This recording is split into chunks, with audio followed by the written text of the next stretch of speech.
5ই আগস্টের বিপ্লবের পরে আমরা এই স্বপ্ন এখন দেখতেই পারি। আমার সন্তানেরা, বাংলার দামাল ছেলেরা প্রমাণ করে দিয়েছে, জাতি যদি ঐক্যবদ্ধ হয়, পৃথিবীর সবচেয়ে বড় স্বৈরাচারী দাম্ভিক অহংকারী শক্তিও জাতীয় ঐক্যবদ্ধ শক্তির সামনে টিকতে পারে না। ভিনদেশী কোন প্রভুদের শক্তি জাতীয় ঐক্যের শক্তির সামনে, আল্লাহর সাহায্যপ্রাপ্ত শক্তির সামনে টিকতে পারে না।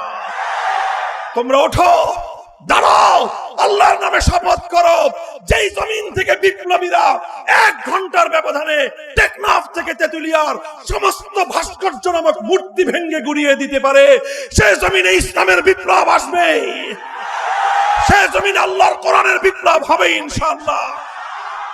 ঘরে ঘরে বিপ্লবী তৈরি হও, শুধু পুরুষরা না, নারীরাও।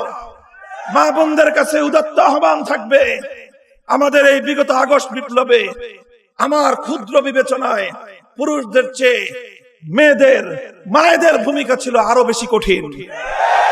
মায়েরা সন্তানদেরকে বলেছেন, যাও, যে দেশের 18 কোটি মানুষ এভাবে জুলুমের জিন্দানে বন্দী থাকে, আমার যুবক সন্তান, যাও, মা হয়ে তোমাকে কোরবান করে দিলাম, তুমি জাতির মুক্তির জন্য তুমি রাজপথে নামো।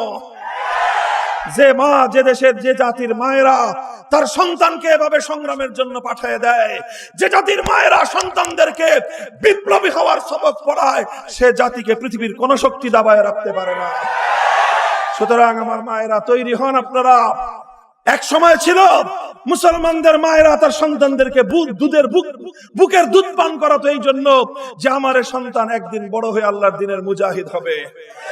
আমরা চাই আমার বাংলার ঘরে ঘরে সেই মা হোক, যারা তাদের সন্তানদেরকে বলবে, তোমার জীবন উৎসর্গ হবে আল্লাহর জন্য, তোমার জীবন উৎসর্গ হবে আল্লাহর দ্বীনের জন্য। কথা বলেন ঠিক না বেঠিক?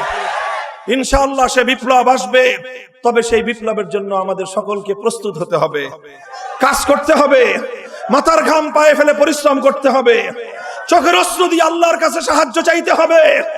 ঘাম আর অশ্রু ঝরানো মেহনত দিয়ে যখন জমিন বিপ্লবের জন্য উর্বর হয়ে উঠবে, তখন শহীদি ঈদগাহে জমায়েত হয়ে শাহাদাতের রক্ত দেওয়ার জন্য প্রস্তুত থাকতে হবে।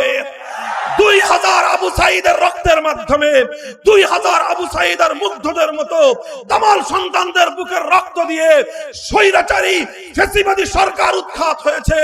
এভাবে 2000 নয়, যদি 2 লক্ষ তাজা প্রাণের প্রয়োজন হয় আল্লাহর কোরআনের শাসন কায়েম করার জন্য, শহীদ ঈদগাহে কারা জামায়াত হবা শপথ কর আল্লাহর কাছে।